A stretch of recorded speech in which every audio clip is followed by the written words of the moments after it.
الحمد للہ رب العالمین والصلاة والسلام علی نبینا محمد وعلی آلہ وصحبہ اجمعین اما بعد۔ حدیث طلبہ تو بات چل رہی تھی کہ قراءۃ علی الشیخ اور سماع من لفظ الشیخ میں دونوں میں سے افضل کون سا ہے؟ جیسا کہ یہاں پر ابن الصلاح رحمہ اللہ فرماتے ہیں وَهِيَ دُونَ السَّمَاعِ مِن لَفْظِ الشیخ، وَهِيَ دُونَ السَّمَاعِ مِن لَفْظِ الشیخ کی یعنی قراءۃ علی الشیخ یہ سماع من لفظ الشیخ سے اس کا درجہ کمتر ہے۔ دونوں صحیح ہے، دونوں سے روایت کرنا جائز ہے، دونوں طریقے سے تحمل کی ہوئی احادیث کا روایت کرنا جائز ہے، لیکن سماع من لفظ الشیخ یہ افضل ہے قراءۃ علی الشیخ سے۔ اور امام مالک سے امام حنیفہ رحمہ اللہ، اسی طرح سے ابن ابی ذئب سے مروی ہے، ان کا قول ہے کہ انہا اقوا، قراءۃ علی الشیخ یہ سماع من لفظ الشیخ سے زیادہ قوی ہے، یعنی قراءۃ علی الشیخ سماع سے زیادہ بہتر ہے، افضل ہے۔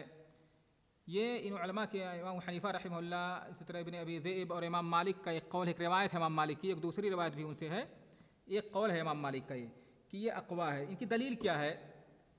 دلیل ان کی یہ ہے، کہتے ہیں ان الشیخ لو غلط لم يتهيأ للطالب الرد علیہ،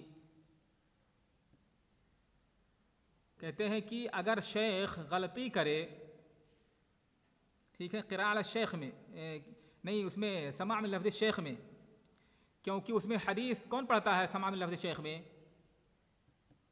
قاری کون ہوتا ہے؟ شیخ ہوتا ہے، حدیث پڑھنے والا شیخ ہوتا ہے، ٹھیک ہے، اور قراءۃ علی الشیخ میں طالب علم پڑھنے والا قاری طالب علم ہوتا ہے، طلبہ میں سے کوئی طالب علم ہوتا ہے، تو کہتے ہیں سماع من لفظ الشیخ یہ کمتر ہے، اس کا درجہ کم ہے اس کے قراءۃ علی الشیخ سے، یعنی قراءۃ علی الشیخ یہ اعلیٰ ہے سماع من لفظ الشیخ سے۔ کیونکہ سماع من لفظ الشیخ میں جب کہ شیخ یعنی قاری ہوتا ہے، شیخ پڑھ رہا ہوتا ہے، اگر شیخ سے کوئی غلطی ہو جائے تو پھر طالب علم کے لیے یعنی ممکن نہیں ہوتا ہے، طالب علم اس طرح سے اس کے اندر اتنی جرأت نہیں ہو پاتی ہے کہ شیخ کو یعنی لوٹا سکے یا شیخ کو ٹوک سکے کہ یہاں پر ایسے نہیں بلکہ ایسے ہے، ٹھیک ہے، برخلاف اس کے کہ جب طالب علم قاری ہوتا ہے، طالب علم پڑھ رہا ہوتا ہے حدیث، اور شیخ غور سے سننا ہوتا ہے، تو وہاں پر شیخ کیا کر سکتا ہے؟ متنبہ کر سکتا ہے کہ یہاں پر ایسے نہیں بلکہ ایسے پڑھا جائے گا، یہاں پر مفتوح نہیں بلکہ مضموم ہے، یا منصوب نہیں بلکہ مجرور ہے، یا کوئی لفظ، ٹھیک ہے، یہاں پر یہ کلمہ نہیں بلکہ یہ کلمہ ہے، تو یہ شیخ کے لیے ممکن شیخ طالب علم کو متنبہ کر سکتا ہے، ٹوک سکتا ہے، لیکن اگر شیخ حدیث کو سنا رہا ہو، شیخ پڑھ رہا ہو، جیسا کہ سماع من لفظ شیخ میں ہوتا ہے، تو اس کے اندر طالب علم کے لیے اتنی جرأت نہیں ہوتی ہے کہ طالب علم شیخ کو ٹوکے کہ آپ ایسا کیوں پڑھ رہے ہیں، غلط ہے، ایسے نہیں بلکہ ایسے ہے۔ تو اس میں ایک طرح سے گویا کہ شیخ سے اگر غلطی ہو رہی ہے تو وہی غلط روایت تمام لوگ سن لیں گے، اس لحاظ سے یعنی اس ناحیے سے سماع من لفظ الشیخ یہ اس کا درجہ کمتر ہے، کس سے؟ قراءۃ علی الشیخ سے۔ قراءۃ علی الشیخ گویا کہ اعلیٰ ہے۔ یہ جو لوگ کہتے ہیں کہ اقوا ہے، ان کی دلیل ہے مشائخ، ٹھیک ہے، وقیل ہما سواء، اور تیسرا قول یہ ہے کہ دونوں برابر ہے، قراءۃ علی الشیخ اور سماع من لفظ الشیخ یہ دونوں برابر ہے، اور اس قول کی نسبت کی جاتی ہے اہل حجاز کی طرف، اہل کوفہ اور اہل حجاز کے جو علماء محدثین ہیں ان کی جانب۔ اسی طرح سے امام مالک کا بھی قول ہے، وإلی مالک ایضا واشیاخ من اہل المدینہ وإلی اختیار البخاری، اسی طرح سے امام بخاری کا بھی یہی اختیار ہے، انہوں نے بھی اسی کو اختیار کیا ہے کہ یعنی دونوں برابر ہیں۔ وعلیہ علماء المشرق، اور علماء مشرق کی بھی یہی رائے ہے کہ دونوں برابر ہیں۔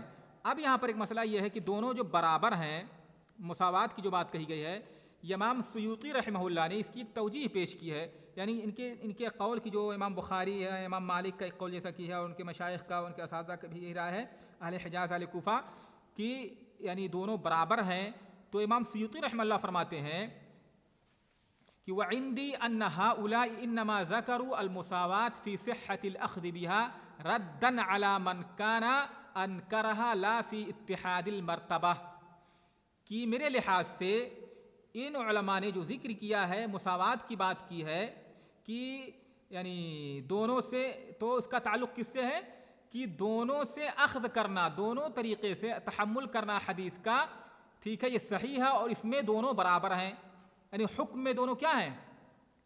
برابر ہیں، چاہے سماع من لفظ الشیخ ہو یا قراءۃ علی الشیخ ہو، حکماً دونوں برابر ہیں، دونوں کا درجہ یکساں ہے. ٹھیک ہے. یہ تردید کرنے کے لیے انہوں نے کہا ہے، ان لوگوں کی اس کے ذریعے سے تردید کی ہے جو لوگ کہتے ہیں کہ قراءۃ علی الشیخ یہ جائز نہیں ہے، قراءۃ علی الشیخ کے ذریعے سے احادیث کا روایت کرنا درست نہیں ہے. تو ان کی تردید کرتے ہوئے انہوں نے ایسا کہا ہے کہ دونوں برابر ہے، یعنی دونوں کے ذریعہ سے تحمل کرنے میں، یعنی دونوں حکم کے لحاظ سے تحمل کرنا اور پھر اس کے ذریعے سے روایت کرنے میں دونوں برابر ہیں. نہ کہ ان کا مطلب کیا مرتبے میں دونوں برابر ہیں، ان کے قول کا مطلب یہ نہیں ہے کہ دونوں مرتبے میں برابر ہیں. یہ توجیہ کس نے کی ہے؟ امام سیوطی رحمہ اللہ نے ان علماء کے قول کی. ٹھیک ہے. ابن صلاح کہتے ہیں والصحیح الاول، اور پہلا قول ہی زیادہ صحیح، یعنی پہلا قول ہی راجح ہے کیا کہ السماع من لفظ الشیخ اعلی من القراءۃ علی الشیخ او وهي دون السماع من لفظ الشیخ، جیسا کہ یہاں لکھا ہوا ہے. وعلیہ علماء المشرق، اور یہی مسلک ہے، مذہب ہے علماء مشرق کا. ٹھیک ہے. اب ایک اور بات میں یہاں پر ذکر کر دوں فائدے کے لیے کہ جن علماء نے یہ بات کہی ہے، مساوات کی بات کی ہے. ٹھیک ہے.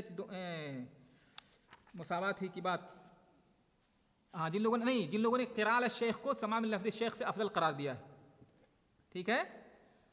تو دلیل میں نے ذکر کیا تھا کہ اگر شیخ سے غلطی ہو رہی ہو تو طالب علم یعنی جواب دینے کے لیے گویا کہ تیار نہیں ہوتا ہے، یا اس کے اندر جرات نہیں ہوتی ہے کہ وہ شیخ کو ٹوک سکے یا شیخ کو کی بات کی تردید کر سکے یا ان کو ٹوک سکے، متنبہ کر سکے، جبکہ شیخ کے لیے ممکن ہوتا ہے جب شیخ قاری ہو تو. ٹھیک ہے.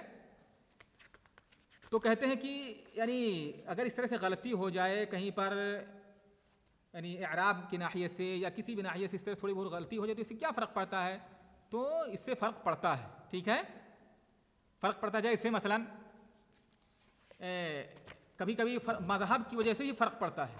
کسی کا مذہب کچھ ہے تو اپنے مذہب کے لحاظ سے حدیث کو کسی طرح سے پڑھے گا وہ، اور کسی دوسرے کا مذہب کچھ اور ہے تو اپنے مذہب کے اعتبار سے وہ حدیث کو کہ پر اعراب جو ہے حرکت دوسری طرح سے پڑھے گا. جیسے ایک حدیث ہے اللہ رسول کی، زکات الجنینی زکات امہ. حدیث سنی آپ لوگوں نے؟ زکات الجنینی زکات امہ. جیسے مثلا کوئی جانور، مثلا بکری ہے، اس کے پیٹ میں بچہ ہے، جنین ہے، تو اللہ رسول کی حدیث ہے. اب مسئلہ یہاں پر یہ ہے کہ اگر اس بکری کو ذبح کیا گیا، پیٹ میں بچہ نکلا، تو اس بچے کا کیا حکم ہے؟ کیا اس کا کھانا جائز ہے کہ نہیں؟ اگر وہ مر جائے تو اس کو کھا سکتے ہیں کہ نہیں، یا اگر زندہ نکلے تو اس کو ذبح کیا جائے گا کہ نہیں ذبح کیا جائے گا؟ یہ مسئلہ ہے. ٹھیک ہے. تو اللہ کے رسول نے فرمایا کہ زکات الجنین، جنین کا ذبح کرنا، زکات امہ، اگر اس کو ہم مرفوع پڑھتے ہیں، زکاتوں کو یعنی کیا پڑھتے ہیں؟ مرفوع، زکات امہ. ٹھیک ہے. تو معنی کیا ہوگا کہ بچے کا، جنین کا ذبح کرنا اس کی ماں کو ذبح کرنا ہے، یعنی اس کی ماں کو ذبح کیا گیا ہے تو گویا کہ جنین کو بھی ذبح کر دیا گیا ہے، وہ بھی ذبح کے حکم میں ہے. ٹھیک ہے مشائخ. یعنی جنین کا ذبح کرنا اس کے ماں کو ذبح کرنا ہی ہے. اس کی ماں کو ذبح کیا گیا ہے تو پیٹ میں جو بچہ ہے گویا کہ وہ بھی مذبوح ہے، گرچہ مر گیا وہ تو اس کا کھانا بھی کیا ہوگا؟ حلال ہے. گویا کہ اس کو ذبح کرنے کی ضرورت نہیں ہے، یعنی اس کا ذبح کرنا اس کے ماں کے تابع ہے. ٹھیک ہے. اگر مرفوع پڑھتے ہیں. لیکن اگر اس کو منصوب پڑھا جائے تو کیا معنی ہوگا؟ کس طرح پڑھا جائے گا؟ زکات الجنین زکات امہ، یعنی منصوب بنزع الخافض. کیسے پڑھیں گے اس کو؟ منصوب بنزع الخافض. گویا کہ یہاں پر کاف حرف جر جو ہے وہ محذوف ہے، یعنی زکات الجنین کا زکات امہ. زکات الجنین کا زکات، تو حرف جر کو حذف کر دیا گیا اور اس کی وجہ سے اس کو منصوب پڑھا گیا زکات امہ. تو معنی کیا ہو جائے گا؟ حدیث کا مفہوم یہ ہو جائے گا کہ جنین کا ذبح کرنا اس کے ماں کی طرح سے ذبح کرنا، یعنی جس طرح سے اس کی ماں کو ذبح کیا جاتا ہے اسی طرح سے جنین کو بھی ذبح کیا جائے گا. لہذا اگر وہ مردہ پیدا ہوتا ہے تو اس کا کھانا حلال نہیں ہوگا، اور اس کو اگر زندہ ہوتا ہے تو اس کو ذبح کر کے کھایا جا سکتا ہے.